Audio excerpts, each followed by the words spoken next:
দিলাম। Good evening, recording start, enter screen. ওকে,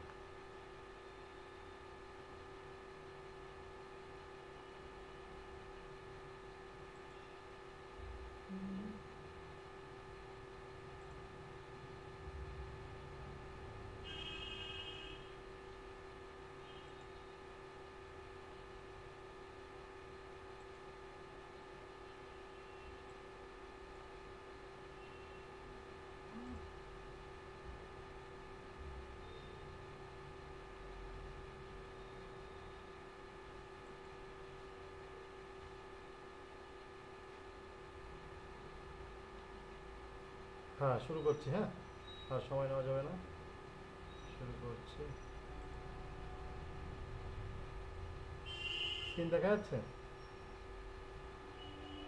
screen দেখা যাচ্ছে? আচ্ছা আচ্ছা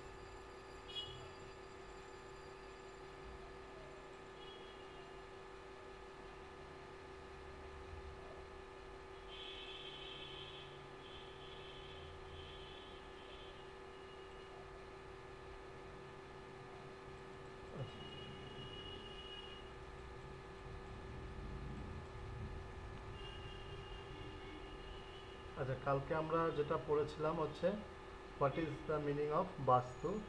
বাস্তু মিন্স পরিবেশ বা আমাদের এনভায়রনমেন্ট। আমাদের এনভায়রনমেন্ট আমাদেরকে আমাদের স্বাবলম্বী এবং আমাদের লাইফে গ্রো আপ করতে সাহায্য করে। ঠিক এই আজ থেকে 5,000 বছর আগে আমাদের যারা ঋষি মনীষীরা ছিল, তারা সূর্য, চন্দ্র, বিভিন্ন গ্রহের নক্ষত্রের অবস্থান দেখে যে আমাদের বাসযোগ্য যে নিবাস করা হতো, সেটাকেই আমরা বলি বাস্তুশাস্ত্র। আচ্ছা, এই জিনিসটা কি কারো জানা আছে? এক সেকেন্ড দেখে নিচ্ছি রেকর্ডিং। হ্যাঁ, রেকর্ডিংটা। আচ্ছা, একটা জিনিস আমাকে একটু বলুন তো, আমরা সাধারণত কি বলি ব্রহ্মস্থানকে ফাঁকা রাখতে। এরকম কি কারো মনে আছে বা কারো পূর্বপুরুষদের বাড়ি এরকম ছিল? দেখুন, বললে আপনি রিলেট করতে পারবেন। বাড়ির চারিদিক থেকে ঘর থাকে আর মাঝখানটা ফাঁকা। ওই মাঝখানটায় দেখবেন জাল দেওয়া থাকতো উপর দিয়ে। আমরা সাধারণত ভাবতাম যে সূর্যের আলোটা যাতে বাড়ির ভেতরে ঢোকে, তার জন্য এরকম সিস্টেম করা। কিন্তু না, ওটা হচ্ছে ব্রহ্মস্থান। তাই ব্রহ্মস্থানটাকে ফাঁকা রাখতো। এরকম কি কারো আত্মীয় স্বজন বা নিজেদের বাড়ি আছে যে বাড়ির চারিদিক থেকে বাড়ির মাঝখানটা ফাঁকা? এরকম কি কারো আছে চেনাশোনা?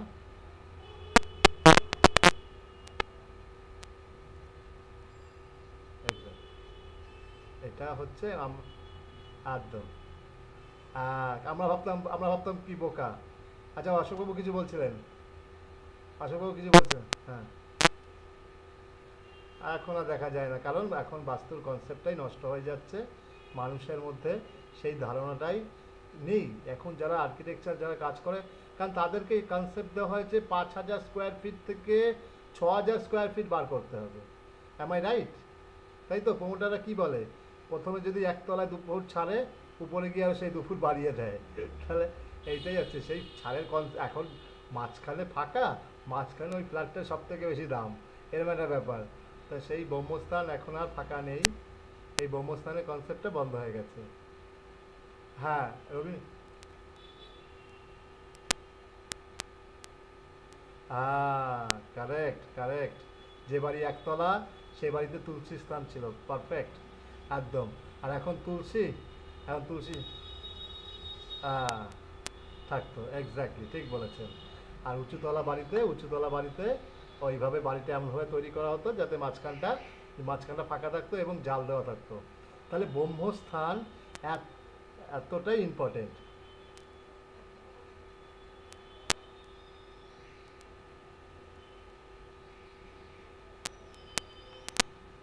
না না, একদমই নয়, একদমই নয়। কারণ তুলসী সবসময় ব্রহ্মকে ছুঁতে হবে। ব্রহ্মস্থান কথাটা মানে কি, ব্রহ্ম মাটিকে ছুঁতে হবে। মাটিকে না ছুলে সেই তুলসী তলার কোনো মানে নেই। ওটা তুলসী তলা আর ওই ইসের তলা একই হয়ে যাবে।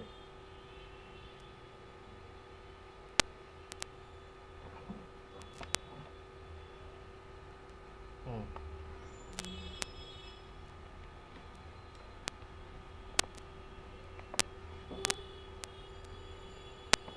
কোমর থেকে উঁচু, কোমর থেকে উঁচু, এক্স্যাক্টলি।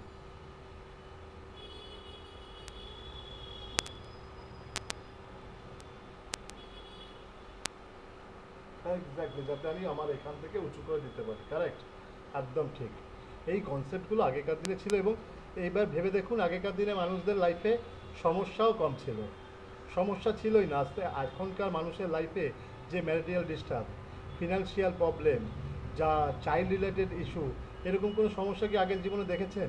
ক্যান্সার, তারপর ডায়াবেটিস, সুগার, এই মারণ রোগগুলোর নাম কখনো শোনা গেছে যে আপনার পূর্বপুরুষ কিসে মারা গেছে?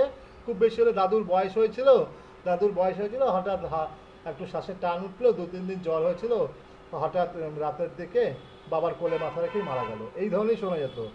খুব বেশি হলে হার্ট অ্যাটাক হয়েছে, মানে তখন ওই যে বুকে ব্যথা হয়েছিল, তখনকার দিনে হার্ট অ্যাটাক বলতো না, তো দাদুর বুকে ব্যথা হয়েছিল, বুকে ব্যথা থেকে হঠাৎই দাদু মারা গেল। তার মানে কি হার্ট অ্যাটাক? হার্ট অ্যাটাকটা তো একটা রোগ নয়, হার্ট অ্যাটাকটা হচ্ছে আমার একটা ইঞ্জিন যেটা চলছে আমার গাড়িটার জন্য, সেই ইঞ্জিনটা বন্ধ হয়ে গেল। তো এবার গাড়ির ইঞ্জিন যদি বন্ধ হয়ে যায় তাহলে গাড়ি স্টপ হয়ে যাবে, তাহলে সেরকম মানুষেরও যদি ইঞ্জিনটা বন্ধ হয়ে যায় মানুষটাও সেই মুহূর্তে স্টপ হয়ে যাবে। তাহলে মৃত্যু বলতে যদি অ্যাক্সিডেন্ট প্রবণতা মৃত্যু হয়, আর না হলে এই ধরনের মৃত্যু, এই ধরনেরই মৃত্যু ছিল। আর এখন মৃত্যুর 101 রকম প্রবণতা তৈরি হয়েছে, তার কারণটাই হচ্ছে বাস্তু।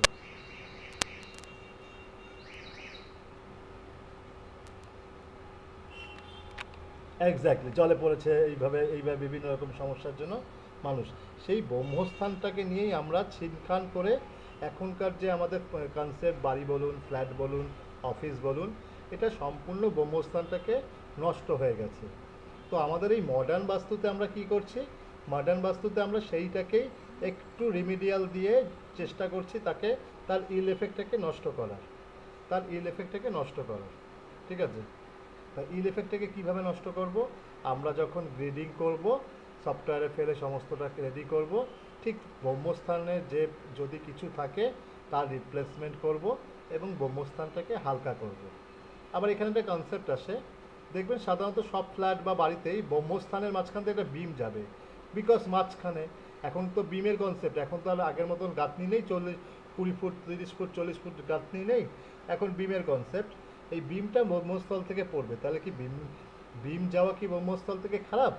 না, একমাত্র বিম বা পিলারকেই কনসিডার করা হয়েছে, একমাত্র বিম বা পিলারকেই ব্রহ্মস্থানে কনসিডার করা হয়েছে।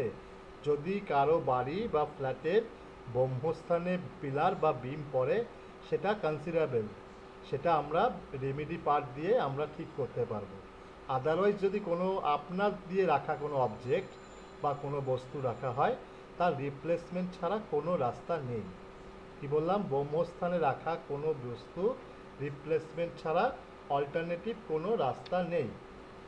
আচ্ছা, তাহলে এই মতো অবস্থায় আমরা কালকে পর্যন্ত দেখেছিলাম যে এনভায়রনমেন্ট বা পরিবেশ একটা মানুষকে আপনার লাইফে এগিয়ে যেতে সুবিধা দেয়। যেরকম আমরা কি বলেছিলাম, আজকে একটা মানুষ, দুই ভাই বা দুই বন্ধু একই শহরে একই গ্রামে বড় হয়েছে, বড় হওয়াতে এবার তাদের 5 থেকে 6 বছর বয়স, তারা কি করলো, সেই বয়সে দুইজন বন্ধু মিলে হাত ধরতে ধরতে মেলায় গেল। এবার মেলাতে গিয়ে প্রচণ্ড ভিড়, মেলা গ্রামের মেলা যা হয়, গিয়ে তাদের কোনোভাবে দুই বন্ধুর হাত ছাড়া হয়ে গেল। তা হাত ছাড়া হয়ে যাওয়াতে কি সমস্যা হলো? দুজনে আলাদা হয়ে গেল এবং দুজনেই একদমই ছোট, 4 থেকে 5 বছর, কথা বলতে পারে না, দুজনেই কাঁদছে। এবার এক বন্ধুকে, ওখানে এক ফরেনার ওই মেলাতে ছিল, তারা অনেকক্ষণ খোঁজাখুঁজি করে তার বাবা মাকে পেলো না, ফরেনাররা সেই বাচ্চাটাকে নিয়ে বিদেশে চলে গেল এবং সেই বাচ্চারা বিদেশে থেকে হাওয়ার্ড ইউনিভার্সিটি থেকে পড়াশোনা করে একটা মানুষের মতন মানুষ হয়ে একটা বিজনেস টাইপুন হলো। আর যে বাচ্চাটা এখানেই রয়ে গেল গ্রামে, সেই গ্রামে সেই বা ক্ষেতের মজুরি করে, যে সেটা যার পরিবার, সেইভাবেই সে জীবিকা অর্জন করলো। আফটার 25 ইয়ার্স পর একজন হয়ে গেল বিজনেস টাইপুন, আর একজন থেকে গেল সেই চাষির ঘরের ছেলে। তাহলে এটার কারণটা কি? এটার কারণটাই হচ্ছে এনভায়রনমেন্ট বা পরিবেশ তাকে এই পরিস্থিতিটাকে বদলে দিতে সাহায্য করেছে। তাহলে আমরাও যদি আমাদের বা আমাদের ক্লায়েন্টদের এনভায়রনমেন্ট বা পরিবেশটাকে একটু গুছিয়ে দিতে পারি, তাহলেও কিন্তু এই বাস্তু রিলেটেড সমস্যাগুলো সমাধান করা যেতে পারে। যে এখানে একটা কোশ্চেন আসতে পারে যে স্যার, তাহলে এই যে বাস্তু রিলেটেড সমস্যার জন্য কি আমাদের লাইফে এত সমস্যা? আমি বলবো আমাদের লাইফটাকে আমরা তিনটে পার্টে ভাগ করেছি, ঠিক আছে? প্রথম পার্টটা হচ্ছে আমাদের হরোস্কোপ বা চার্ট। সেই চার্টকে আমি 35% মার্কস দিয়েছি। আমাদের 35% চার্ট আমরা আমাদের মার্কস দিয়েছি হচ্ছে আমাদের হরোস্কোপকে। আর 35% মার্কস আমি দিয়েছি হচ্ছে আমাদের বাস্তুকে। আর 30% মার্কস দিয়েছি আমি কর্মাকে। কর্ম মানে হচ্ছে আমাদের আফটার 10 ইয়ার্স টু 15 ইয়ার্স থেকে বিগত টাইম পর্যন্ত যা আমাদের উদ্বৃত্ত আমাদের কর্মফল, সেটাই হচ্ছে আমাদের কর্মা। একটা হচ্ছে পাস্ট লাইফ কর্মা। পাস্ট লাইফ কর্মা থেকে আমাদের জন্মবৃত্তান্ত তৈরি হয় এবং জন্মবৃত্তান্ত পাওয়া যায়, ঠিক আছে? এবং প্রেজেন্টে আমরা যেটা কর্মটা করছি সেই যে কর্মাটা, সেটার পরিপ্রেক্ষিত আমাদের আজকের সুদিন বা খারাপ দিন সেটা দেখতে হয়। তা এই জায়গাকে তিনটে ডিভাইডেশনে ভাগ করা হয়েছে। তা বাস্তু একটা মেজর রোল পার্ট করে, এটা একদম কনফার্ম। আমরা আমরা আগের দিনে বুঝেছিলাম। দেখুন, আজকে এই বাস্তুশাস্ত্রতে আমাদের যে বইগুলো আছে বা ঋষি মনীষী যে বুকগুলো লিখে গেছে, সেটা কিন্তু দিনের পর দিন আমাদের বিভিন্ন রকম মোগল, তারপরে ইংরেজরা, তারপরে পর্তুগিজরা এসে দিনের পর দিন লুণ্ঠন করে নিয়ে চলে গেছে। এবং আমাদের ভৌগোলিক মানচিত্র অনুযায়ী যদি দেখেন, আজও আমাদের ইন্ডিয়ায় সাউথ ইন্ডিয়ার দিকের বাস্তু এখনও কিন্তু বাস্তু গ্রিড মেনে হয়, যেটা আমাদের নর্থ ইন্ডিয়ায় সেই পার্টটা কিন্তু নষ্ট হয়ে গেছে। আমাদের নর্থ ইন্ডিয়ায় সেই পার্টটা বা কনসেপ্টটা নষ্ট হয়ে গেছে। সাউথ ইন্ডিয়াতে আজও প্রত্নতান্ত্রিক মতে অনুযায়ী বাস্তু গ্রিডিং করেই তাদের বাড়িরা সেইভাবে কাজ করা হয়। আপনি যদি দেখবেন যে আজকে গুজরাট বলুন, সাউথ ইন্ডিয়া বলুন, মানে আপনার কেরালা বলুন, ওদিকে চেন্নাই বলুন, ব্যাঙ্গালোর বলুন, হ্যাঁ, উত্তরপ্রদেশ বলুন, এই দিকে দেখবেন একটা বাস্তু কনসালটেন্টের ভিজিট 1 থেকে 1.5 লাখ টাকা। আর আমাদের ওয়েস্ট বেঙ্গলে খুব ভালো বাস্তু কনসালটেন্টের ভিজিট মোটামুটি 40 থেকে 50 হাজার টাকা। কেন এত ডিফারেন্স? কিন্তু আমাদের সাউথ ইন্ডিয়ার বাস্তু থেকে নর্থ ইন্ডিয়ার বাস্তুদের এক্সপার্টদের জ্ঞান এবং নলেজ টু মাচ গুড। কারণ ওরা করে হচ্ছে ট্র্যাডিশনাল বাস্তু, আর আমরা করছি কিন্তু মডার্ন বাস্তু। বিকজ আমরা 16টা জোন নিয়ে কাজ করি, ওরা 8টা জোন নিয়ে কাজ করে। সেক্ষেত্রেও তাহলে আমাদের এখানকার বাস্তু এক্সপার্টদের ফিজ বা রিনোভেশন এত কম কেন? কারো কি কোনো ধারণা আছে কম কেন? এক্স্যাক্টলি, এনভায়রনমেন্ট এবং আমাদের ইকোনমি। আমাদের এনভায়রনমেন্টটা যেহেতু খারাপ, ন্যাচারালি আমাদের ইকোনমিটাও খারাপ। ওখানে একটা মানুষের যে লাইফস্টাইল, আমাদের লাইফস্টাইল তার থেকে বিলো, কিন্তু একই দেশের অঙ্গ। একই দেশের অঙ্গ, কিন্তু দুটো ভিন্ন ভিন্ন আমাদের লাইফস্টাইল। বিকজ ওদের আর্নিং বেশি, আমাদের আর্নিং কম। ওদের ছেলেমেয়েরা অনেক বেশি স্টাবলিশড, অনেক বেশি এডুকেটেড, অনেক বেশি সুপার সুপার সুপার ফাইন। আমাদের বাচ্চারা আজও একটা বিলো ক্যাটাগরি লেভেলে পড়ে আছে। এটার কারণটাই হচ্ছে এনভায়রনমেন্ট। এই এনভায়রনমেন্টটাকে যতক্ষণ না আমরা ঠিক করতে পারবো, ততক্ষণ আমরা কিন্তু আমাদের বাস্তু বা আমাদের লাক ফ্যাক্টরটাকে ইনক্রিমেন্ট করতে পারবো না। সেই কথাটাই আগের দিন বলা হয়েছিল। এখানে দেখানো হয়েছে বাস্তু, হোয়াট ইজ মিন বাই বাস্তু, এনভায়রনমেন্ট, যেটা আমরা বললাম। এবং বাস্তু সম্বন্ধে কিছু হিস্ট্রিক্যাল কথা লেখা আছে, যেটা আপনাদেরকে পড়িয়েছিলাম, যে এটা একটি প্রত্নতান্ত্রিক বিজ্ঞান বা নকশা, যেটাকে কেন্দ্রীভূত করে আমাদের 5টি উপাদান দিয়ে আমাদের এই ভূখণ্ড তৈরি হয়েছে। এই 5টি উপাদান কি কারো জানা আছে? কী কী এই 5টি উপাদান?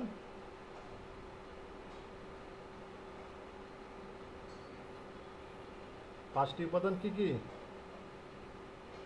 কেউ বলুন? হুম, হুম, হুম, হুম, ভেরি গুড, ভেরি গুড। এই 5টি উপাদান দিয়ে আমাদের এনভায়রনমেন্ট তৈরি হয়েছে। প্লাস হচ্ছে আমাদের আমাদের বডি পার্টের মধ্যেও এই 5টা জিনিস আছে। এই বডি পার্টের মধ্যেও 5টা জিনিস আছে। আমি একটা গল্পের ছলে বলেছিলাম দীপঙ্কর, এই বডি পার্টের মধ্যে যে 5টা এলিমেন্টের যে উপাদানগুলো আছে, বলো তো একটু।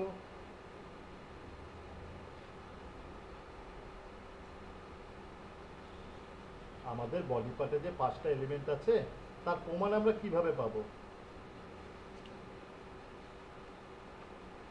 প্রথমটা আমি বলি, ওয়াটার। আমাদের বডি পার্টে ওয়াটার ফিলিং আছে, এটা সেই ওয়াটার ফিলিংটা কি আমাদের বডি পার্টে? ব্লাড। Very good. তাহলে আমাদের বডি পার্টে ওয়াটার ফিলিংটা হচ্ছে ব্লাড। এইবার ওয়াটারের পরে এয়ার, এয়ার ফিলিংটা কোথায়? ভেরি গুড, সেটা হয়ে গেল এয়ার। এবার ফায়ার, ফায়ার এলিমেন্টটা কোথায় আছে আমাদের শরীরে?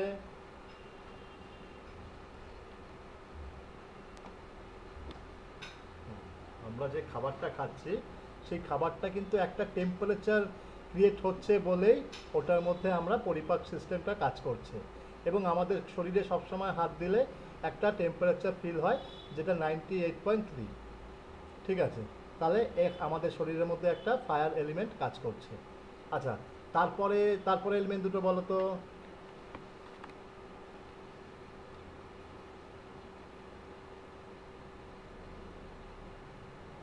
বলো বলো। ওটা কোনটা?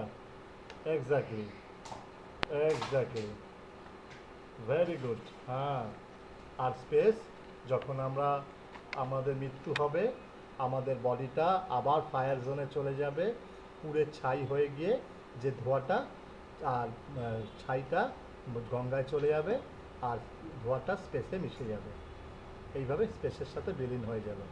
আবারও আবারও সেটাই, আবারও আমাদের সোল বা আত্মাটা আর একটা বডিতে ইনক্রিমেন্ট হয়ে সেই আমাদের নতুন জন্ম তৈরি হবে। সোল বা আত্মার কোনো সময় মৃত্যু হয় না, শুধু বডিটার চেঞ্জ হয়। এটা কিন্তু এত ভেরি ইম্পর্টেন্ট পার্ট, এটা মাথায় রাখবে। সোল বা আত্মার কোনো চেঞ্জেস আসে না। ঠিক আছে, তা সেক্ষেত্রে এই জায়গা থেকে আমাদের তাহলে হ্যাঁ, একদমই একদমই একদমই, শুধু বডিটা চেঞ্জ করে। ঠিক আছে, ওকে। হ্যাঁ, সেটাই তো নিয়ম। যারা মনে রাখতে পারে তারাই তো ঋষি ঋষি। আমি তুমি তো সাধারণ। ঠিক আছে, তাহলে এই হচ্ছে আমাদের ডেফিনেশন অফ বাস্তু। এবার আসছি আমরা বাস্তুর ইতিহাস, হিস্ট্রি। আগেই বলেছি বাস্তু আমাদের 5000 বছর পুরনো একটি ইতিহাস, এবং যেটা বেদ, রামায়ণ, মহাভারত এবং বিভিন্ন উপনিষদগুলোতে এর উল্লেখ রয়েছে। শতাব্দীর পর শতাব্দীর বিভিন্ন রকম মন্দির, প্রাসাদ, বাড়ি নির্মাণে প্রয়োগ করা হয়েছে। আচ্ছা, একটা জিনিস দেখেছো, কিছুদিন আগে রাম মন্দির উদ্বোধন হয়েছে। রাম মন্দির উদ্বোধন হয়েছে, দেখেছো? এবং রাম মন্দিরের ব্রহ্মস্থান কোনটা জানো? মাঝে একদিন সকাল 11টা বেজে 11 মিনিটে রামের তিলকের সামনে সূর্যের রশ্মি পড়েছিল, টিভিতে দেখেছিল, মনে পড়ছে? ওই যে সূর্যের আলোটা ঢুকছে মন্দিরে, ওই জায়গাটা হচ্ছে ব্রহ্মস্থান। এক্স্যাক্টলি, ওইটাই হচ্ছে ব্রহ্মস্থান। ওই ব্রহ্মস্থান থেকে বিভিন্ন মিরারের অ্যাঙ্গেলে সেটা গিয়ে রামের ঠিক তিলকের মধ্যে সেই আলোটা পড়ছে, যেটা একটা অভূতপূর্ব ইতিহাস এবং ঘটনা, যার সাক্ষী আমরা সবাই আছি। তাহলে তখনকার দিনের মন্দিরও কিন্তু, সমস্ত মন্দির এবং বাড়ি এই মেনে তৈরি করা হতো। যদি কোনো কোনো রাজপ্রাসাদে চলে যাও ঘুরতে ঘুরতে, যে কোনো ঐতিহাসিক প্লেসে চলে যাও, এবং যদি সব থেকে দরকার নেই, কলকাতায় যারা থাকো, কলকাতা উত্তর কলকাতার যে কোনো রাজবাড়িতে চলে যাও, দেখবে বাড়ি থেকে ঢুকবে মাঝখানটা ফাঁকা। ওই যেটাকে আমরা বলতাম আগেকার দিনে উঠোন বা দালান বা চাতাল, মনে পড়ছে? দেখা যায় তো, দেখবে দুর্গাপুজোর সময় শোভাবাড়ি রাজবাড়ি দেখতে যাবে, শোভাবাজার রাজবাড়ির দুর্গাপুজো দেখতে যাবে, দেখবে চারিদিক থেকে ঘর, মাঝখানটা ফাঁকা। That is call Brahmasthan. হ্যাঁ, প্রচুর প্রচুর। তাহলে এই যে ব্রহ্মস্থানটা ফাঁকা রাখার উদ্দেশ্য বা কারণটাই হচ্ছে বাস্তুকে মেজরভাবে ঠিক রাখা। যদি তোমার ব্রহ্মস্থানকে ঠিক রাখো, ওভারঅল আদার্স প্লেস একটু আপ ডাউন হলেও বাস্তু কিন্তু ইল এফেক্ট দেয় না।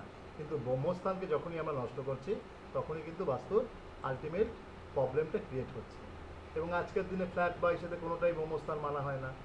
ব্রহ্মস্থানের উপর দিয়ে হয়তো কেউ সিঁড়ি তুলে দিচ্ছে, ব্রহ্মস্থানে কেউ টয়লেট করে দিচ্ছে, আলটিমেটলি পুরো জমিটার ব্রহ্মস্থানটা নষ্ট হচ্ছে। এই জন্য এখন আমরা মডার্ন বাস্তুতে কী করছি, আমরা যে ফ্ল্যাটটা যত স্কোয়ার ফুট, তাকে নিয়ে আমরা তার ব্রহ্মস্থান বার করছি।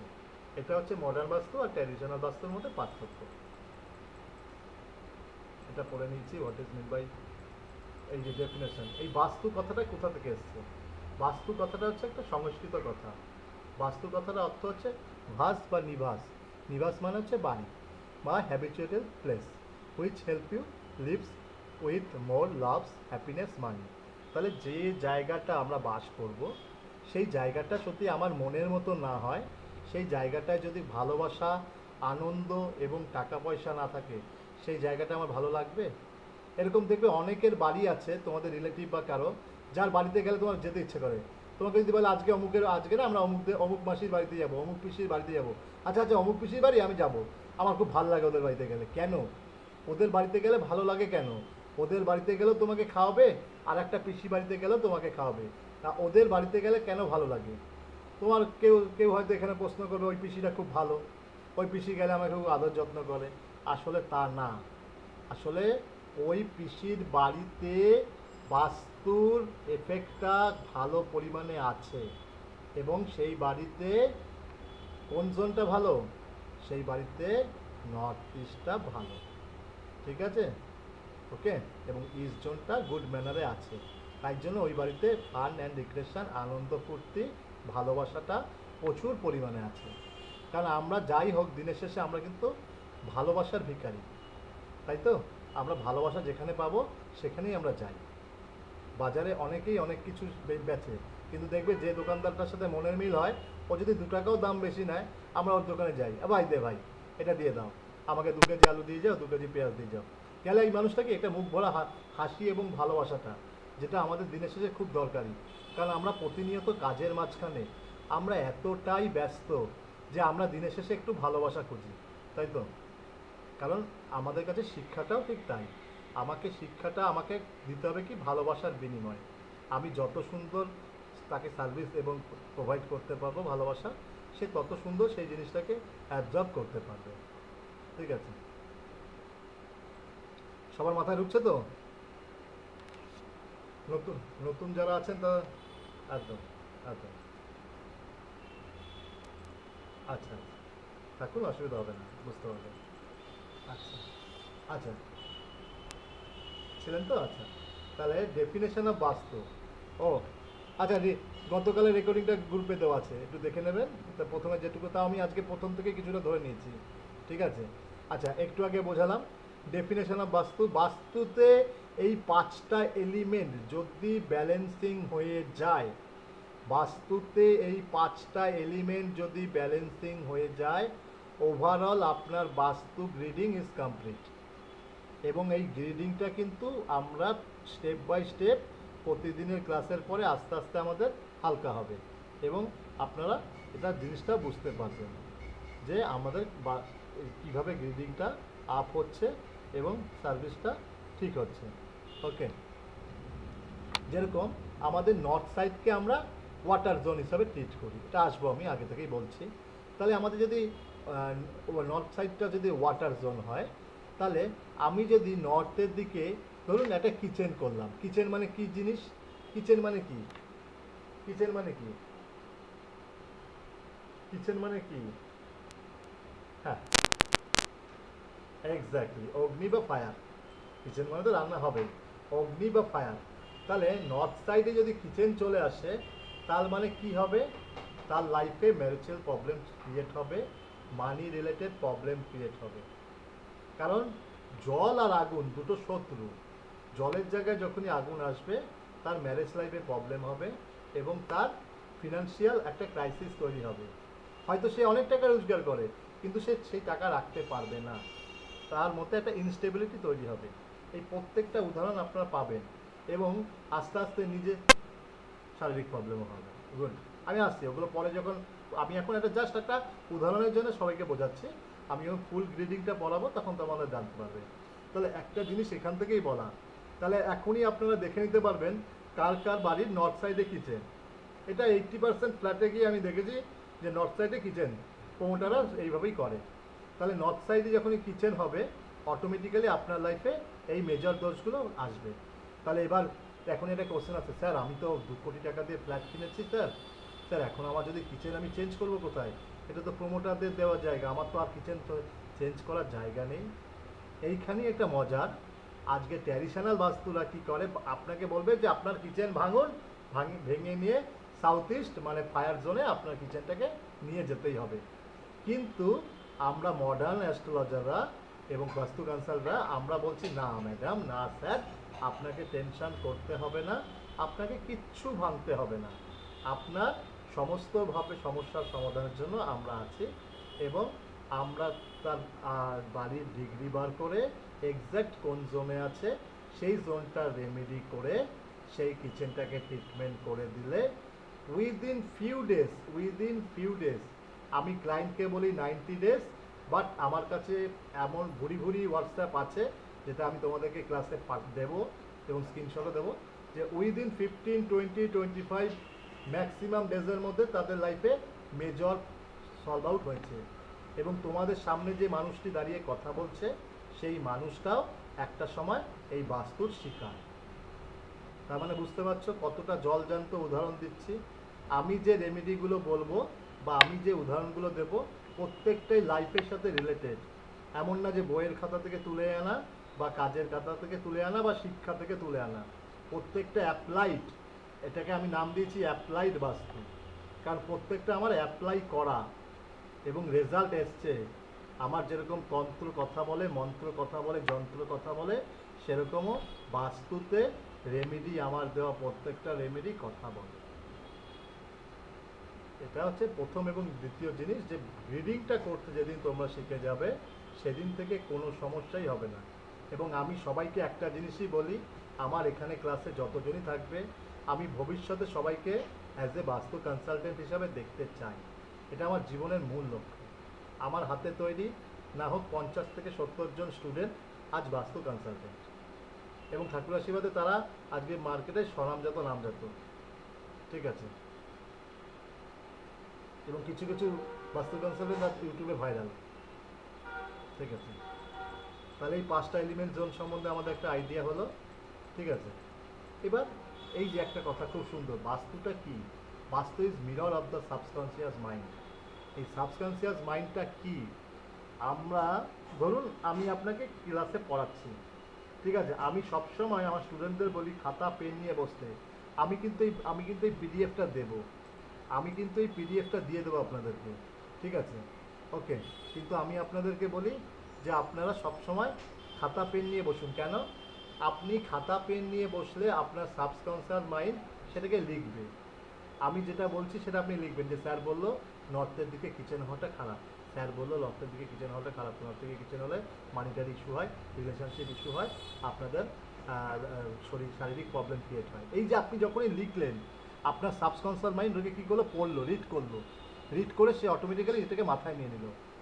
এই সাবকনসিয়াস মাইন্ড আপনি যেটা চাইবেন সেটাই। এই আমরা যে স্বপ্ন দেখি, স্বপ্নটা কি? আমরা কোনো সময় সারাদিনের একটা কোনো কিছু ভেবেছি মনের অগোচরে, হয়তো সেটা মুখে আনিনি বা বলিনি, মনের অগোচরে ভেবেছি, সেটাই আমাদের ড্রিম বা স্বপ্ন হয়ে রিলেট হয়, তাই তো? তাই বললাম, ঠিক বললাম না ভুল বললাম? হ্যাঁ, এইটাই ঠিক সাবকনসিয়াস মাইন্ড। আমি এর জন্য ক্লাসে প্রত্যেকটা স্টুডেন্টকে বলি একটু কষ্ট করুন, একটু খাতা পেন নিন, আমি তো নোটস দেবই, আমি তো পিডিএফ দেবো, তাহলে আপনারা একটু খাটুন। এই যে লিখছেন না, এই লেখাটাতেই আপনার সাবকনসিয়াস মাইন্ড অটোমেটিক্যালি এটাকে গ্রো আপ করে দিচ্ছে, এবং আপনার লাইফে সেই প্রবলেমগুলোকে আপনি রিলেট করবেন এবং আপনি আপনার প্রবলেমটাকে তুড়ি মেরে ঠিক করে দেবেন।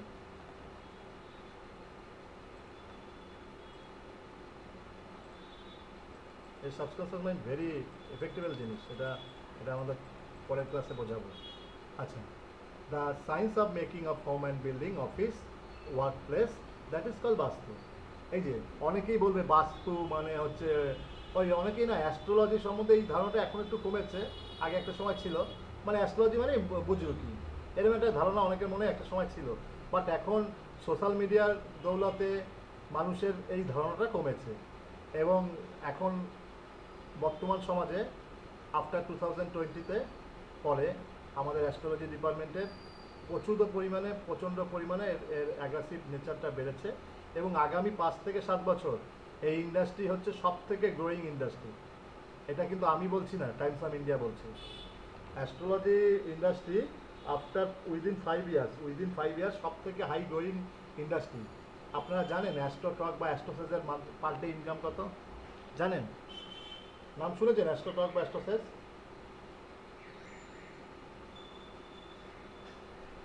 জানেন? হ্যাঁ, এদের পার ডে ইনকাম কত জানেন? কোনো আইডিয়া আছে? 1 crore 25 lakhs minimum revenue per day generate, not maximum, minimum revenue generate per day। Last financial ইয়ারে ওদের হাইয়েস্ট মানে লোয়েস্ট রেভিনিউ 1,25,00,000 টাকা পার ডে। সবাই চেয়ারে বসে আছেন ঠিকঠাক তো? এটা সত্যি এবং এটা বাস্তব, এটা সত্যি এবং বাস্তব। এবং অ্যাস্ট্রোটক বা অ্যাস্ট্রোসাইজের যে ওয়েবসাইটটা বানানো আছে বা অ্যাপটা বানানো আছে, তার দাম কত বলুন তো? 5 CR। সেই অ্যাপটার দাম 5 CR। ঠিক আছে? কারণ ওখানে একসাথে 20 লক্ষ জ্যোতিষ এবং 20 লক্ষ কাস্টমার ঢুকলেও সাইট ক্র্যাশ করবে না। এবং আমি আমার এখান থেকে যত স্টুডেন্ট পড়াশোনা করছে এবং করবে, আমি আগত দিনে তাদেরকে অ্যাস্ট্রো লার্ন বলে একটা সাইট আছে, অ্যাস্ট্রো সেজ আর অ্যাস্ট্রো লার্ন, আমি তাদেরকে কিভাবে ওখানে অ্যাডমিট হতে হবে তার পারমিশন আমি করিয়ে দেবো। তাদের পরীক্ষার সিস্টেম আমি বলে দেবো এবং কী কী কোশ্চেন আছে তার প্যাটার্ন আমি দিয়ে দেবো। প্রথমে রেট বেশি রাখবেন না, অল্প রাখবেন এবং তাতে আপনারা কাজ পাবেন, কাজ করুন। আমি তো মহিলাদেরকে বিশেষ করে বলবো, আজকে আমার ক্লাসে মাত্র 2জন মহিলা, তো আমি আগেও মহিলাদেরকে বলেছি এবং করেছি, এবং প্রত্যেকটা মহিলাকে আমি বলি স্বনির্ভর হন। স্বনির্ভর হওয়ার থেকে জীবনে বড় কিছু নেই। স্বনির্ভর হন। আর ঘরে বসে তো কাজ করবেন, প্রেডিকশান করবেন, বাস্তু কনসালটেশন দেবেন।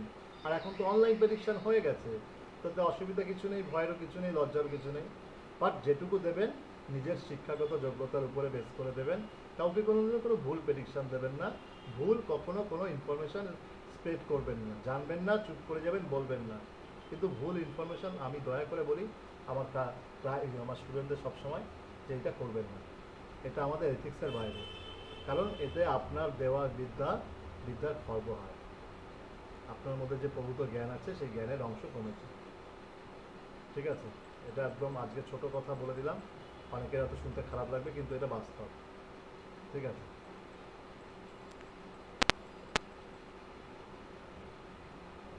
না দেখুন, এটা আমার একদম পার্সোনাল ওপিনিয়ন।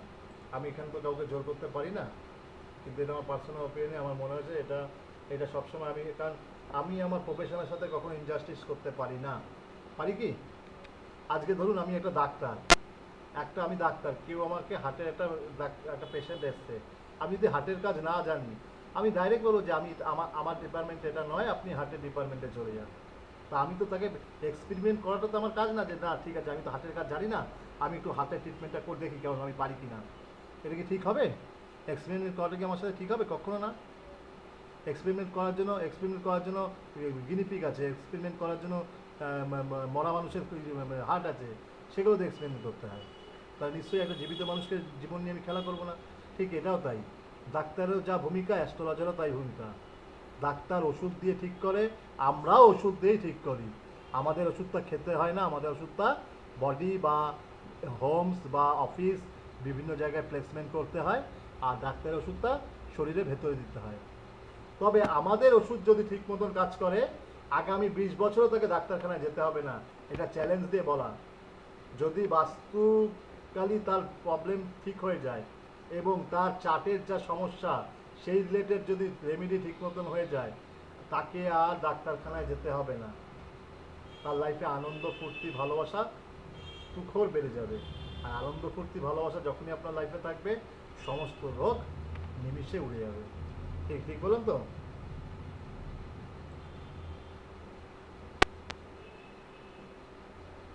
দেখুন, এইটা দেখে কিছু বুঝতে পারছেন?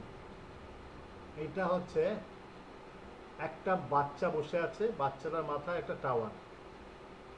তাহলে বাচ্চাটার মাথায় টাওয়ার দেখে আপনি কি বুঝতে পারছেন? টাওয়ার কি করে? টাওয়ার কি করে? টাওয়ার সিগন্যাল হয়। এবার দেখুন এই 16টা জোনে 16টা সিগন্যাল লেখা আছে, 16টা জোনে 16টা, যেরকম ওই যে শ্যামবাজার পাঁচ মাথার মোড়ে দেওয়া আছে না, এদিকে গেলে এদিকে গেলে এদিকে গেলে এয়ারপোর্ট, এদিকে গেলে শোভাবাজার, এদিকে চলে আসুন উল্টোডাঙ্গা, এদিকে চলে যান বাগবাজার, এরকম সিগন্যাল দেওয়া আছে না? যারা কলকাতা আছেন তারা জানেন। তাহলে এইটাও ঠিক তাই, এটা হচ্ছে 16টা মোড়ের সিগন্যাল। 16টা মোড়ের মাঝখানে দাঁড়িয়ে আছেন, কোনটা কোন দিকে গেলে কি হবে তার সিগন্যাল দেখুন। প্রথমে একদম সোজাসুজি ধরি, সিগন্যালের একদম সোজাসুজি কি লেখা আছে? নর্থ। ঠিক আছে, নর্থের সিগন্যালে লেখা আছে ক্ল্যারিটি। তাহলে নর্থ থেকে আমাদের লাইফে কি সিগন্যাল আসে? ক্ল্যারিটি। আচ্ছা, তারপরেরটা দেখুন, নর্থ নর্থ ইস্ট, NNE। তাহলে নর্থ নর্থ ইস্ট থেকে কি আসে? হেলথ আর ইমিউনিটি। তাহলে নর্থ নর্থ ইস্ট যদি কোনো কারণে সিগন্যাল ফেলিওর হয়, তাহলে আমার লাইফে কি প্রবলেম হবে? হ্যাঁ, এই তো দেখুন কি সুন্দর বুঝে যাচ্ছেন। ছোট্ট একটা গল্প দিলাম, গল্পের পরেই আপনারা বুঝে গেলেন। তাহলে আচ্ছা, যখনই আমার নেওয়া লাইফে সমস্ত ডিসিশন ভুল হবে, আমার জীবনের সমস্ত কাজ ভুল হবে, তখন আমার আমার কোন জোনটা, আমার কোন সিগন্যালটায় problem? North east, clarity of mind.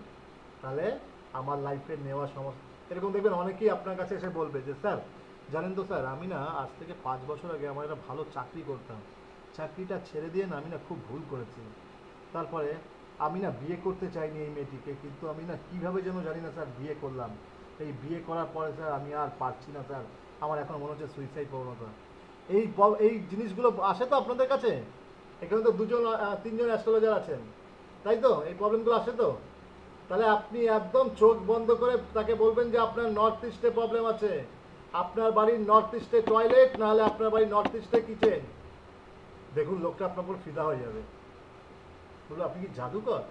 আপনি জাদুকর না, আমি সায়েন্স জানি, আমি সায়েন্সকে রিলেট করতে পারি, সব বলতে পারি। বুঝতে পারলাম? একটু আগে বলছিলাম যে অনেকের বাড়িতে গেলে দেখবেন যে আনন্দ ফুর্তি ভালো লাগে আপনার, যখনই বাড়ির লোক বলবে আজকে না অমুক অমুক, আগে ছোটোবেলা দেখবেন, আগে দেখুন একটা জিনিস মনে করুন, আজ থেকে 20 বছর 25 বছর আগে লোকের বাড়িতে লোকে আসলে খুব খুশি হতো, আর এখন কারো বাড়িতে কেউ গেলে না লোকে অসন্তুষ্ট হয়, মনে মনে ভাবে কতক্ষণে যাবে। কথাটা শুনতে খুব খারাপ, কিন্তু এটা বাস্তব, কেউ স্বীকার করুন আর না করুন। বলুন তো এবার সবাই অকপটে স্বীকার করুন তো। আগে মানুষের বাড়িতে মানুষ আসলে খুশি হতো, আগে দুর্গাপুজো, তারপরে সামার ভ্যাকেশনে ছুটিতে লোকে মামা বাড়ি, জেঠু বাড়ি, কাকা বাড়িতে যেত। আর এখন, লোকে কি করে? এখন লোকে সিকিম যায়, সিমলা যায়, কুলু যায়, মানালি যায়, পরিবারের বাড়িতে যায় না। আগে আগে আগে বিজয়ের প্রণাম সারতে ছোটরা বড়দের বাড়িতে যেত, প্রতিদিন বিজয়ের প্রণাম সারতে লোকে আসতো বাড়িতে। আর এখন হোয়াটসঅ্যাপে এক হাঁড়ি মিষ্টি পাঠিয়ে দিয়ে বিজয় কমপ্লিট। তাই তো? তাই তো? কি কি বলুন বলুন, লজ্জা পেলে হবে না, লজ্জা কিসের? এটা আপনার ঘরও যা সমস্যা, আমার ঘরও তাই সমস্যা, আগত আরো 500 জনের ঘরও তাই সমস্যা। এটা লজ্জার কিছু নেই, এটা পরিস্থিতির দাস, এটা বাস্তুর সমস্যা। এটা আপনি চাইলেও ঠিক করতে পারবেন না, আমি চাইলেও ঠিক করতে পারবো না। পারবো কখন? যখন আমরা আমাদের বাস্তুটাকে আবার আগের ম্যানারে ফিরিয়ে আনবো, তখন এই সমস্যাটা দেখবেন আমরা আবার মানুষকে ভালোবাসতে শিখবো, ঠিক আছে? এইটা। আচ্ছা, তাহলে এবার বলুন, যখন আপনার চাকরি বাকরিতে আপনার নেম ফেম যশ বা আপনার খ্যাতি প্রতিপত্তি হচ্ছে না, প্রমোশন হচ্ছে না, বা আপনাকে রাস্তায় লোকজন দেখলে অতটা চেনে না, তখন আপনার কোন জোনে প্রবলেম?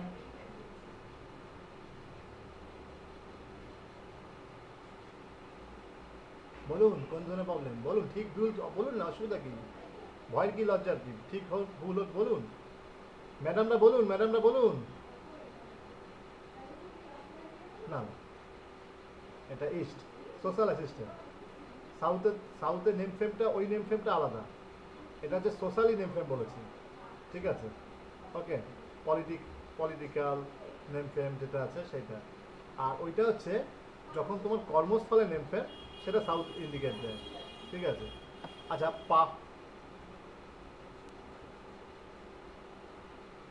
এটা বাংলা দিলে ভালো তো, ঠিক আছে, চলুন করে দেবো।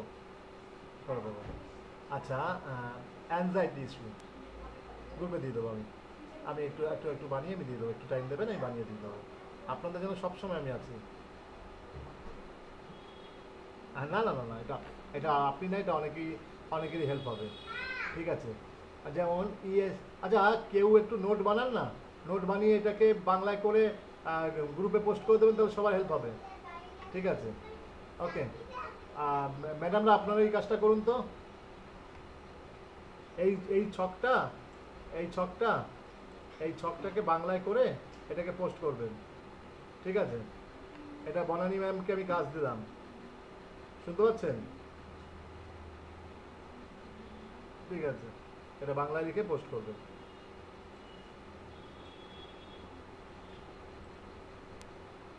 ঠিক আছে, ঠিক আছে, যারা করছে একজন করছে, করে দেবে। আচ্ছা, তারপরে ইএসি জোন, এটা কি হয়? অ্যাংজাইটি। দেখবেন অনেক কিছুতে অনেকের না অ্যাংজাইটি আছে, যে এটা না, এটা আমার ঠিক ভালো লাগবে না, এটা না আমার ঠিক পোষায় না, আমার না ওর সাথে মিশতে ভালো লাগে না, আমি না এটা খাই না। এরকম সমস্যা অনেকের আছে না? মানে সব কিছুতে, যাকে বাংলায় আমরা বলি নাক শিটকানো, অ্যাংজাইটি ইস্যু। এই জোনটা যাদের সমস্যা, তাদের এই লাইফে এই ধরনের প্রবলেম আসবেই, ইএসি জোন। আচ্ছা, অনেকে একটু আগে বলছিলাম যে অনেকে প্রচুর টাকা রোজগার করে, কিন্তু হাতে ক্যাশ থাকে না, লিকুইড ক্যাশ থাকে না, তাহলে তার কোন জোন প্রবলেম? South east. অনেক লোক আছে যাদের মধ্যে পাওয়ার বা কনফিডেন্স নেই। ধরুন একটা কাজ দিলেন, হয়তো সে পরীক্ষায় সব পড়ে গেছে, ফার্স্ট বয়, কিন্তু দেখবেন পরীক্ষার হলে যাওয়ার আগে না, আমি না সব ভুলে গেছি, আমি কিছু পাচ্ছি না। তাহলে তাদের কি সমস্যা? পাওয়ার অ্যান্ড কনফিডেন্সের সমস্যা। আর যখনই আপনার লাইফে নেম ফ্রেম যশের সমস্যা, মানে এটা লাইফের, অনলি ফর লাইফের, নট সোশ্যালি, লাইফের, পারিপার্শ্বিক বা এরিয়া বা পলিটিক্যালি নয়, যেটা একদম নিজস্ব, যে আপনি অনেক খাটাখাটি করছেন, অনেক কিছু করছেন, কিন্তু আপনি নেম ফ্রেম পাচ্ছেন না, আপনি অনেক ভালো পড়াশোনা করছেন কিন্তু পরীক্ষায় পাস করতে পারছেন না, এরকম প্রবলেম অনেক ছেলেমেয়েরই আছে। তাদের সাউথ জোন ডিস্টার্ব থাকে, সাউথ ম্যানার ডিস্টার্ব। আর সান ডিস্টার্ব, সান ইস্টে, যেহেতু ইস্টকে আমরা মেনলি প্রেফার করি, তাই সানটা ইস্টে ডিস্টার্ব। ঠিক আছে, ওকে। আচ্ছা, south south east, south south West, south south West কি ইন্ডিকেট করছে? এক্সপেন্ডিচার। সবসময় সাউথ সাউথ ওয়েস্টের জোনটাকে ঠিক ম্যানারে রাখা যায়। এই সাউথ সাউথ ওয়েস্ট আর সাউথ ওয়েস্ট, এই দুটো হচ্ছে রাহুর জোন। এটা একটু লিখে নিন সবাই। সাউথ সাউথ ওয়েস্ট আর সাউথ ওয়েস্ট হচ্ছে রাহুর জোন। যাদের বাড়ির দরজা সাউথ সাউথ ওয়েস্ট আর সাউথ ওয়েস্ট আছে, সেই বাড়ির সে বাড়ি বিক্রি ছাড়া কোনো রাস্তা নেই, বা দরজা চেঞ্জ করা ছাড়া কোনো রাস্তা নেই। কারণ এই জোনের দরজা, মানে ফ্ল্যাট হলে তো কোনোভাবেই আপনি চেঞ্জ করতে পারবেন না, কারণ ফ্ল্যাটে তো আপনি আর দরজা বানাতে পারবেন না। তাহলে ফ্ল্যাটে কী হবে? বেচা ছাড়া কোনো রাস্তা নেই।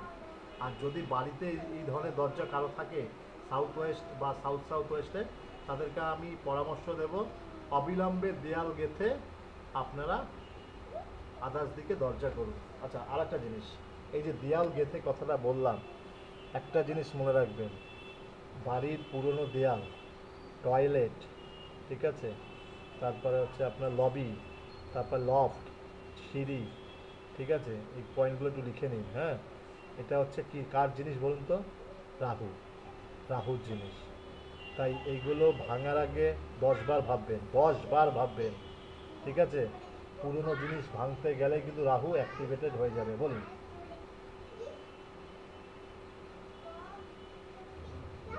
হুম। না না না, হাওয়া আসবে, আলো আসবে, মানে দরজার অ্যাক্টিভিট খোলা থাকবে। একদম দেয়াল ছাড়া কোনো রাস্তা নেই। তাও দেয়াল আপনি চাইলেই তুলতে পারবেন না, আগে রাহু রেমেডি করতে হবে, রাহুকে ঠান্ডা করতে হবে, তারপর দেয়াল তুলতে হবে। এরকম প্রচুর আপনাদের চেনা পরিচিত লোককে যদি দেখে থাকেন, বা আপনি প্রেডিকশান করতে গিয়ে যদি দেখেন, দেখবেন যে অনেকে না কি হয় বলুন তো, একটু ধরুন গরিব ছিল বা নিম্ন মধ্যবিত্ত ছিল, একটু যদি যখনই পয়সা হয়, এটা কাউকে কেউ খারাপভাবে নেবেন না, এটা মানব জাতির ধর্ম। দেখবেন আমরা সাধারণত কী করি, আগে টয়লেটটাকে ঠিক করি, তাই না? কারণ টয়লেটটা দেবে অনেকেরই না ফ্যাসিনেশনের জায়গা। সবাই না দেখবে পুরোনো আমলের বাড়ি তো, আগে কি করে, একটু পয়সা টয়সা হলে একটু বাথরুমটাকে টাইলস লাগালো, বাথরুমটার প্যান্টটাকে চেঞ্জ করলো, তাই করে তো। আর যখনই করবে সেই সব বাড়িতে দেখবেন উইদিন 1 ইয়ার্সের মধ্যে মেজর কোনো সমস্যা হবে, আইদার কারো ডেথ হবে, আইদার বিশাল পরিমাণে মানিটারি লস হবে। এই প্রবলেমটা যদি কারো ফ্যামিলি বা বন্ধু বান্ধব বা আত্মীয় স্বজন বা ক্লায়েন্টের সাথে ঘটে থাকে, তারা মিলিয়ে নেবেন এই ঘটনাটাই ঘটেছে।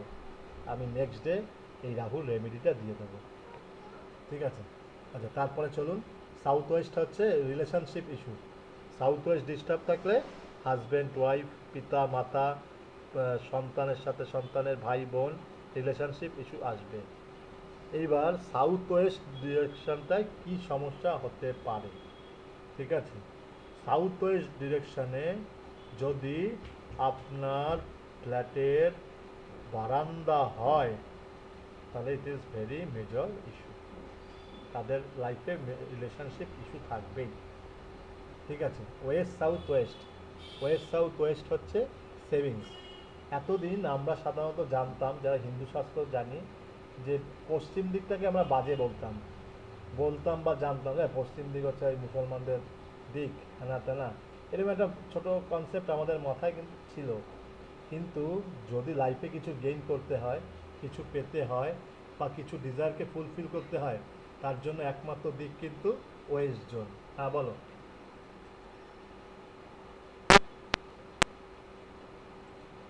হ্যাঁ,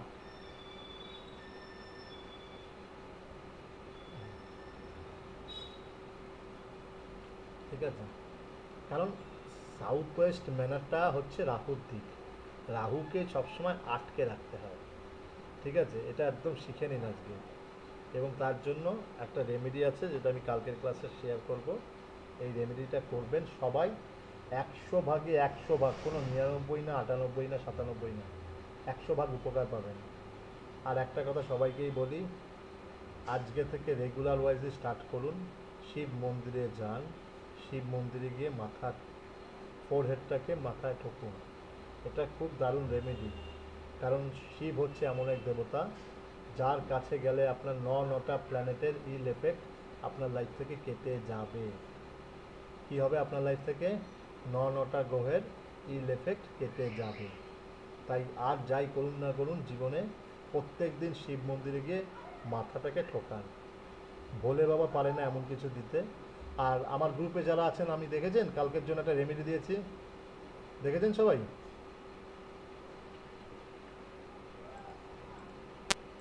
গ্রুপে দেখেছেন তো রেমেডিটা? দেখেছেন তো? এই রেমেডিটা কিন্তু কালকে সবাই করবেন। যদি বাড়িতে শিবলিঙ্গ থাকে, বাড়িতে শিবলিঙ্গ থাকে করবেন। আর রবীন্দ্র তো করবেনই, রবীন্দ্র তো নিজেই একজন বড় মায়ের সাধক। অশোকদাও করবেন, দীপঙ্কর করবেন, কাকলি ম্যাডামও করবেন। কাকলি ম্যাডাম আছেন তো? না অন কাকলি ম্যাডাম আছেন তো, না অন করে দিয়ে চলে গেছেন? ক্লাসে থাকবেন, ক্লাসটা এইগুলো কি বলুন তো আমি, হ্যাঁ, কারণ আমি তো বই দেখে পড়াই না, খাতা দেখে পড়াই না, আমি পুরো যেটুকু পড়াই মন থেকে পড়াই। তা আমার কি হয়, আমার এই ধরুন আজকে আমি একটা জিনিস বললাম, আবার হয়তো কালকে একটা জিনিস বললাম, যেগুলো আপনি আমার নোটসে পাবেন না। আমি যেটা মুখ থেকে বলছি সেটাকে নোট ডাউন করবেন। আর নোট ডাউন করলে কি বললাম, সাবকনসিয়াস মাইন্ড সেটাকে অটোমেটিক্যালি রিড করে নেয়। ঠিক আছে, আজকে ব্যাক টু ব্যাক সানডে অনেক কাজ ছিল, প্রেডিকশান ছিল, আজকে কিছু ভিজিট ছিল। একটা ভিজিট গেছিলাম খুবই কাছে, বাড়ির কাছাকাছি। প্রেডিকশান ছিল, তোমার রবিবার মানে বোঝেন বাড়িতে একটা আলাদাই চাপ ছিল। তো আজকে ব্যাক টু ব্যাক মানে কাজের প্রেশার, তবুও আপনাদেরকে কথা দেওয়া আছে বলে ক্লাসে এসেছি। কিন্তু কিছু মানুষ দেখলাম যে তাদেরই সানডেতে টাইম হয় না। তবে কিছু না, এটা কি বলতো, এটা সময়, সময়ের আগে কখনো কিছু হয় না। সময় যদি না চায় আপনি কখনোই সেটা চাইবেন না, পারবেন না। কারণ ইউনিভার্স যদি না চায়, কখনই আপনি আপনার বাস্তুকে ঠিক করতে পারবেন না। সে স্বয়ং ব্রহ্মা বিষ্ণু মহেশ্বর চলে আসলেও পারবেন না। আর আরেকটা জিনিস বলি, যখনই আপনি আমার আমার কেন, যেখানে কোর্স কমপ্লিট হয়ে যাওয়ার পর যখনই আপনি সিদ্ধহস্ত হলেন এবং বাস্তু কনসালটেন্ট বলে আমি আপনাকে আখ্যা দিলাম, ঠিক আছে, ভাবলেন সেই দিন থেকে আপনি স্বয়ং ব্রহ্মার সন্তান হয়ে গেলেন। ঠিক আছে, এবং বিশ্বকর্মার স্বয়ং প্রদত্ত আশীর্বাদ আপনার কাছে থাকবে। কেন বলুন তো? বিশ্বকর্মা কে? বাস্তুর তৈরিকর্তাই হচ্ছে বিশ্বকর্মা। তাই এই বিশ্বকর্মার আশীর্বাদ যখনই আপনার মাথায় থাকবে, সেই দিনের পর থেকে কোনো ঝড় বৃষ্টি, কোনো আপদ বিপদ শপথ কেউ আপনাকে ছুঁতে পারবে না। কেউ আপনাকে ছুতে পারবে না। তাহলে বুঝতে পারছেন, একজন বাস্তু কনসালটেন্ট হলে আপনার লাইফে আপনি কত লাইফের প্রবলেমকে সলভ আউট করতে পারবেন।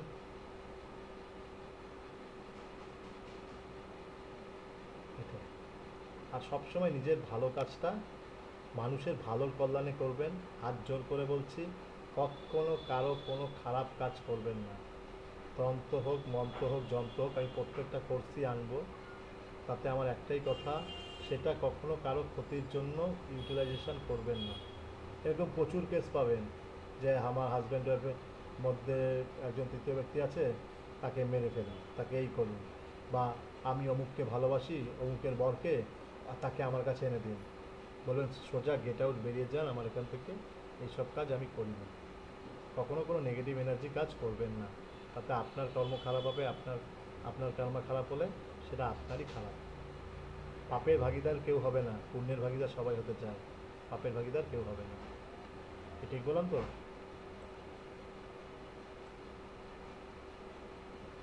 ঠিক আছে। এবার ওয়েস্ট জোন হচ্ছে প্রফিট অ্যান্ড গেইন। আমরা সমস্ত যা প্রফিট অ্যান্ড গেইন করি সেটা ওয়েস্ট জোন। ঠিক আছে। এবং সবথেকে বড় জিনিস, ওয়েস্ট নর্থ ওয়েস্ট, এটা হচ্ছে ডিপ্রেশনের জোন। এবং আমি সবাইকে সাজেস্ট করি, ওয়েস্ট নর্থ ওয়েস্টে আপনারা সবসময় টয়লেট করুন। টয়লেটটা কী হয়, আমরা ফ্ল্যাশ করি, টয়লেটটা ফ্ল্যাশ করলে কী হচ্ছে, সেটা যদি ডিপ্রেশনের জোন হয়, তাহলে ফ্ল্যাশ করলে অটোমেটিক কী হলো, আমার লাইফ থেকে ডিপ্রেশনটা বেরিয়ে গেল। বুঝতে পারলাম। আচ্ছা ধরুন এই ওয়েস্ট নর্থ ওয়েস্টে কেউ একটা বেডরুম করলো, কি হতে পারে বলুন তো আপনাদের নিজস্ব অভিজ্ঞতা থেকে, দীপঙ্কর বলবে না, হ্যাঁ? আচ্ছা বলুন, কি হতে পারে আপনাদের? ছোট মাথা দিয়েই বলুন, আমি কাউকে ছোট করছি না, ছোট মাথা থেকেই বলুন, আপনাদের সাধারণ বুদ্ধি থেকেই বলুন। ওয়েস্ট নর্থ ওয়েস্টে যদি আমরা একটা বেডরুম করি, কি হতে পারে? সেখানে শুলে কি হতে পারে? হ্যাঁ, একটু তো বুঝেছেন বলে বললেন। কি সমস্যা দেবে? কি সমস্যা দেবে? দুজনের ম্যারিটাল সন্তান আসবে, এবং সন্তান লাইফ ডিস্টার্ব হবে, এবং সবথেকে বড় কথা, তাদের লাইফে একটা ডিপ্রেশন কাজ করবে। তাহলে আপনার লাইফে যদি ডিপ্রেশন কাজ করে, স্বামী স্ত্রী কি মিলনে ঠিক মতন স্যাটিসফাইড হবে? হবে না, কারণ আপনার মাথায় তো অন্য জিনিস ঘুরছে, আপনি তো একটা বিভোর হয়ে রয়েছেন। তাহলে আপনার মধ্যে সেই ডিপ্রেশনটা কাজ করবে। তাহলে ওয়েস্ট নর্থ ওয়েস্টে কেউ যদি বেডরুম করে, ইট ইজ মেজর ক্ষতি, মানে এর থেকে বড় ক্ষতি আর লাইফে কিছু হয় না। ঠিক আছে। আচ্ছা, তারপরে চলে যান হচ্ছে নর্থ ওয়েস্ট। নর্থ ওয়েস্ট হচ্ছে সাপোর্ট আর ব্যাংকিং। এইখানটায় আমরা সবসময় বলি যে কাউকে আলমারি রাখুন। It's very good sir, very good sir. এই আলমারিতে কী রাখবেন? বিভিন্ন রকম দলিল, ফ্ল্যাটের কাগজ, জমি জমার কাগজ, এবং রেখে দেখুন লাইফে সাপোর্ট আর সাকসেস চচ্চর করে বাড়বে। ঠিক আছে। নর্থ ওয়েস্ট হচ্ছে সেক্স অ্যান্ড অ্যাট্রাকশন। এখানটা একটা বেডরুম বানান, লাইফে আর কিচ্ছু টাকাতে হবে না। কোনো হাজব্যান্ড ওয়াইফ কোনো ভেনাস চাটে খারাপ, কোনো কিছু মানবে না। এখানে শুধু একটা বেডরুম বানান। এটা আমার একদম হাতে করা, হাতে দেখা, হাতে শেখা জিনিস। ঠিক আছে। ওকে। এই হচ্ছে 16টা জোনের 16টা অ্যাট্রিবিউট বুঝলাম। তাহলে কোনো জোনের যদি সিগন্যাল উইক হয়ে যায় বা সিগন্যাল খারাপ হয়ে যায়, তাহলে কি হবে? সেই জোনটার অ্যাট্রিবিউট খারাপ হয়ে যাবে। তাই জন্য বারবার করেই বলা যে প্রত্যেকটা জোনের ইন্ডিভিজুয়াল অ্যাট্রিবিউটকে চেক করতে হবে। ক্লায়েন্টের বাস্তুকে চেক করতে গেলে সেটা গ্রিডিং করে সেটা আমাদের সফটওয়্যারে ফেললে অটোমেটিক্যালি সফটওয়্যার আপনাকে ইন্ডিকেট দিয়ে দেবে যে তার কোন জোনটা খারাপ। মানে আমাদের সফটওয়্যারটা এত বেশি এফেক্টেবল, সফটওয়্যারই আপনাকে প্রেডিক্ট করে দেবে আপনার কোন জোনটা খারাপ, কোন জোনটাকে ঠিক করতে হবে। ঠিক আছে। এর জন্যই আমরা এত বেশি গুড এবং এফেক্টিভ রেজাল্ট দিতে পারি ক্লায়েন্টকে, এবং তার প্রেডিকশন সবসময় 100% অ্যাকুরেসি হয়।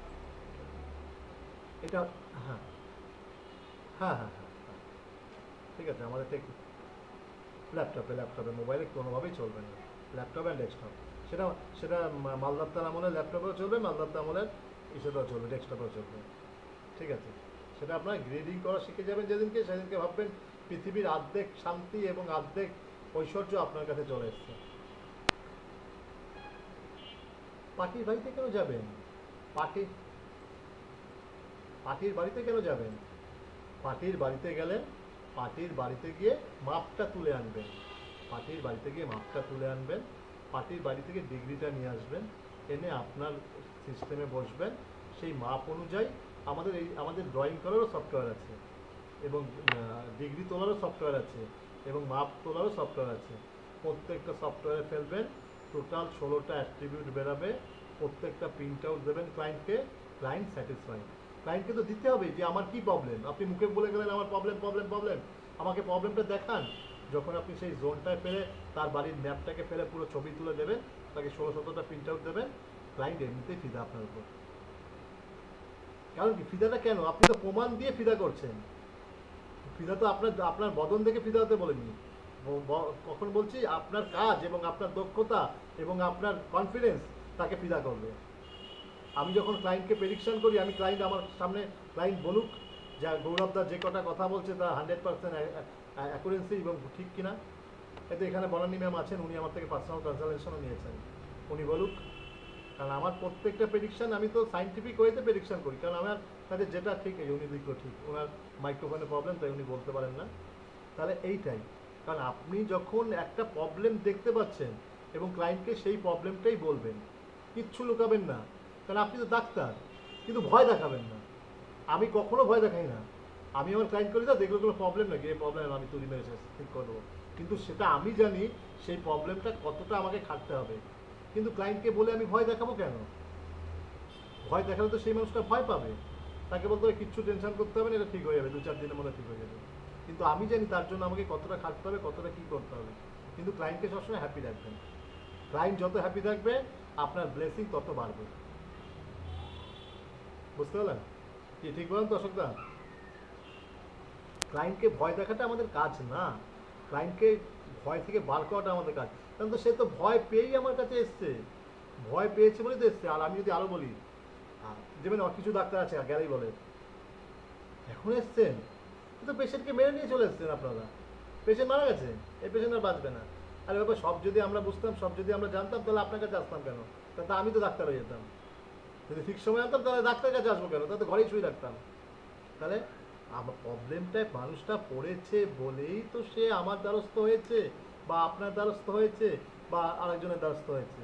তা আমাদের কাজটা কি? সেই মানুষটাকে সেই প্রবলেমটা থেকে সলভ আউট করা।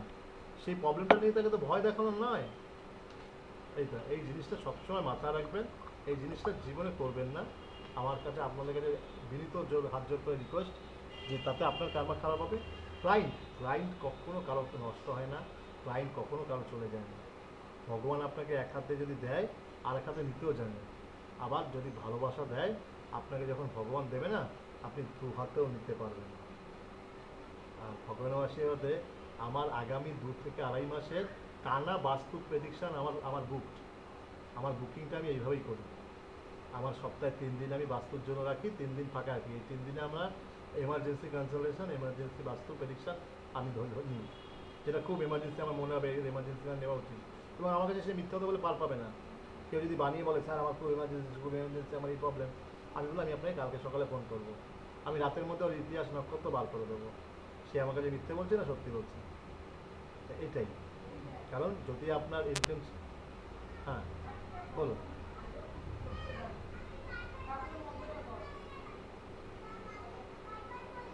আশা করা যায়।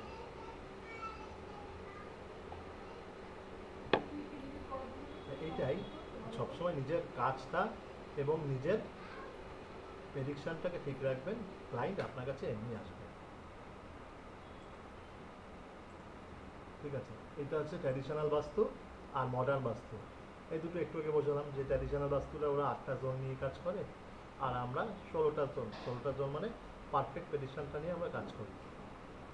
ওদের ওদের ক্যালকুলেশনে কোনো ডিগ্রির কোনো বিচার নেই, আমাদের ক্যালকুলেশনে ডিগ্রির বিচার আছে। কারণ আমরা জানি প্রত্যেকটা বাড়ির একটা ইন্ডিভিজুয়াল ডিগ্রি আছে, তাই আমাদের কাছে প্রত্যেকটা বাড়ির একটা আলাদা করে ফ্লোর প্ল্যান এবং গ্রিড প্ল্যান হয়, যেটা আমি একটু আগেই বললাম যে ফ্লোর প্ল্যান বানাতে হবে। ঠিক আছে, ওদের কোনো ফ্লোর প্ল্যানের কাজ চলে না, আমাদের প্রপার ফ্লোর প্ল্যান দরকার হয়, না হলে রাইট বাস্তু ম্যানারে কাজ করে না। ঠিক আছে, এইবার এখানে দেখো ব্লু কালারের যেটা করা আছে সেটা হচ্ছে কি জোন?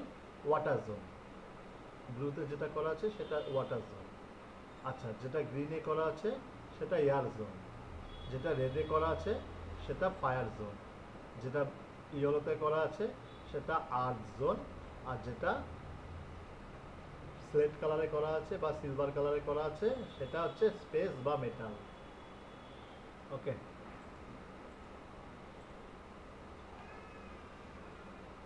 আচ্ছা, এই এই ছবিটাতে দেখো, আগেকার দিনে বাড়ি থেকে টয়লেট, দেখতে পাচ্ছ? ঘর অনেক দূরে, টয়লেট এখানে। বাড়ি থেকে টয়লেট দূরে হতো, এবং এটা কিন্তু ছিল বাস্তুর নিরিখে এবং বাস্তু মেনে।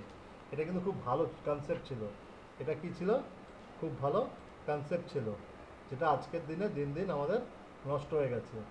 বাড়ি থেকে টয়লেটটা সবসময় আলাদা হওয়া উচিত, কারণ টয়লেট মানে রাহু। ঠিক আছে, ওকে। আচ্ছা, আরেকটা জিনিস, সিঙ্গাপুর বলো, মালয়েশিয়া বলো, হংকং বলো, দুবাই বলো, ঠিক আছে, এরা কিন্তু প্রত্যেকটা শহরই বাস্তু মেনে কাজ করেছে, এবং এই বাস্তুশাস্ত্রটা কিন্তু স্বয়ং আমাদের ইন্ডিয়া থেকেই চুরি যাওয়া শাস্ত্র। ঠিক আছে, এবং চায়নাতে একটা সিটি আছে ওয়াংজো নাম বলে, সেই সিটিটা সম্পূর্ণটাই বাস্তু মেনে সিটিটাকে সাজানো হয়েছে, এবং সেই সিটিটা আজকে ওয়ান অফ দ্য গ্রোয়িং সিটির মধ্যে একটা, এবং ওটা বিজনেস টাইপুনদের এরিয়া, এবং ওখানে এক একটা ফ্ল্যাটের দাম মোর দ্যান 50 CR। 500 স্কোয়ার ফিটের কোনো ফ্ল্যাটের দাম মোর দ্যান 50 CR, মানে বুঝতে পারছো তো কী পরিমাণ দাম। ঠিক আছে, এতটাই এফেক্টেবল জায়গা। এবং এইটা হচ্ছে খুব খুব ইম্পর্টেন্ট এবং এসেনশিয়াল। এই বাস্তুশাস্ত্রে আমাদের টোটাল 5টা বইয়ের মধ্যে আমরা 3টে বুককে আমরা ডিকোড করতে পেরেছি। আমাদের যারা প্রত্নতাত্ত্বিকবিদরা আছে তারা আমাদের এই সংস্কৃত থেকে মাত্র 3টে বইকেই ডিকোড করতে পেরেছে। একটা হচ্ছে বিশ্বকর্মা প্রকাশ, একটা সানমার্গাম সূত্রধর, আর একটা মান্থা। এই 3টে বইকে আমরা ডিকোড করতে পেরেছি, এবং এই 3টে বুকই আমার কাছে আছে। ঠিক আছে, তোমাদেরকে আমি ভার্সন দিয়ে দেবো, পড়বে, এই বইগুলো পড়বে। তবে অনেক কঠিন, তবে শিক্ষার কোনো শেষ নেই, শিক্ষার মধ্যে অনেকটাই দাম আছে। রেগুলার বেসিসে পড়াশোনা করবে, এবং রাতে যতটা পারবে বুকস পড়বে ঘুমানোর আগে। That is the good habit. ঠিক আছে, হ্যাঁ, পড়াশোনা চর্চা সবসময় রাখবে। হ্যাঁ, না, ইংলিশে, ইংলিশে, ইংলিশে লেখা আছে। ওটা বাংলাতে তোমরা পাবে না। বাংলাতে একটা কাজ করবে, সেক্ষেত্রে আমি সেটাই বলতে চাচ্ছিলাম, সেটা পেইড সফটওয়্যার, মানে এমনি নর্মাল কনভার্টারে হয় না। আমি একটা কথা বলবো, তোমরা গ্রুপের কিছু বন্ধুবান্ধব মিলে, ঠিক আছে, একটা ইনিশিয়াল ফান্ড ক্রিয়েট করো। বেশি না, 40-50 টাকা করে ইনিশিয়াল ফান্ড ক্রিয়েট করো। করে আমি কিছু ইবুক দেবো যেগুলো ইংলিশে আছে, সেগুলো বেঙ্গলিতে কনভার্ট করে কাজগুলো করো। যদি পারো, যার প্রপার নলেজ আছে সেই করো। ঠিক আছে, নাহলে কিন্তু জলে যাবে। ঠিক আছে, ওকে। এগুলো বল অ্যাপিকে স্বস্তিক, এইটাই এক্স্যাক্টলি। স্বস্তিক খুব ভালো ভালো ছেলে এবং এসেনশিয়াল ছেলে, এবং ওর প্রচণ্ড জ্ঞান। আমি কি বলছি, এই কথাটা কি বললাম, যে 10 মিলে করি কাজ, হারি জিতি নাহি লাজ। তাই সবাই মিলে করার চেষ্টা করবে, সবাই মিলে করবে, আশা করি ঠিক হবে। ঠিক আছে, এটাই। তাহলে মোটামুটি আজকের মতন আমাদের এখানে হলো। আচ্ছা, আমি আমি পিডিএফটা গ্রুপে দিয়ে দিচ্ছি, আর রেকর্ডিংটা এখানে করে দিচ্ছি। গুড নাইট, সবাই ভালো।